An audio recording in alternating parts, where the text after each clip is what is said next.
என்னோட பேர் Gunavazhagi.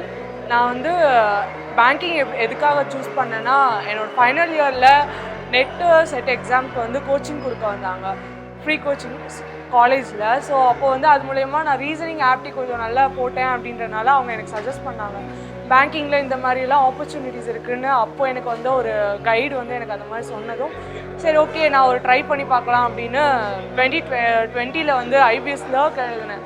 So அப்போ வந்து எனக்கு கட் ஆஃப் விட நியராக வந்து ஃபிலிம்ஸ் கிளியர் ஆகாமல் போயிடுச்சு. ஸோ அதை வச்சு நான் மேபி நம்ம இந்த ஃபீல்டில் போனால் எனக்கு ஆக்சுவலாக ஒரு கவர்மெண்ட் ஜாபில் ப்ளேஸ் ஆகணும்னு ஆசை இருந்துச்சு. சரி இதில் போனோன்னா நம்மளால் ப்ளேஸ் ஆக முடியும், சீக்கிரம் வந்து ஒரு கவர்மெண்ட் ஜாப் கிடைக்கும் அப்படின்றனால பண்ணேன். அப்போது வீட்டிலேருந்தே ஒரு 1 இயர் வந்து லாக்டவுன் பீரியட் வந்ததுனால வீட்டிலேருந்தே செல்ஃப் ப்ரிப்ரேஷன் பண்ணேன், நிறைய யூடியூப் சேனல்ஸ் ரெஃபர் பண்ணேன், படித்து ப்ரிலிம்ஸ் கிளியர் ஆகிற அளவுக்கு ரெடி ஆகிட்டேன். ஸோ எஸ்பிஐ கிளர்க் 2021 வந்துச்சு. ஸோ அது ப்ரிலிம்ஸ் கிளியர் ஆகிடுச்சு. கிளியர் ஆகிட்டு அந்த டைமில் தான் எங்கள் வீட்லேயும் ஒரு கன்ஃபியூஷனில் இருந்தாங்க, என்னை பிஜியில் ஜாயின் பண்ணுறதா இல்லை பேங்கிங் கரியரில் நான் கேட்குறேன்றனால என்னை இதிலே விடுறதா அப்படின்ட்டு.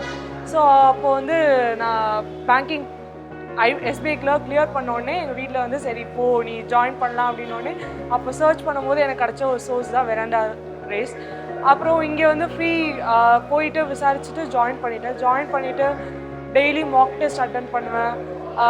அங்கே கீழே எனக்கு லேப் ஃபெசிலிட்டிஸ்லாம் ரொம்ப ஹெல்ப்ஃபுல்லாக இருந்துச்சு. அங்கே நிறைய ஃப்ரெண்ட்ஸ் கிடச்சோடனே அவங்களோட போயிட்டு இன்ட்ராக்ட் ஆகிட்டு டெய்லி மாக் டெஸ்ட் போடுறது, அதை ரிவ்யூ பார்க்குறது, கரண்ட் அஃபேர்ஸ் படிக்கிறது, அந்த மாதிரி நிறைய படிச்சுட்டே இருந்தேன். இப்போ நான் கிளியர் பண்ணியிருக்க எக்ஸாம் பார்த்திங்கன்னா ஆர்ஆர்பி கிளர்க் கிளியர் பண்ணியிருக்கேன்.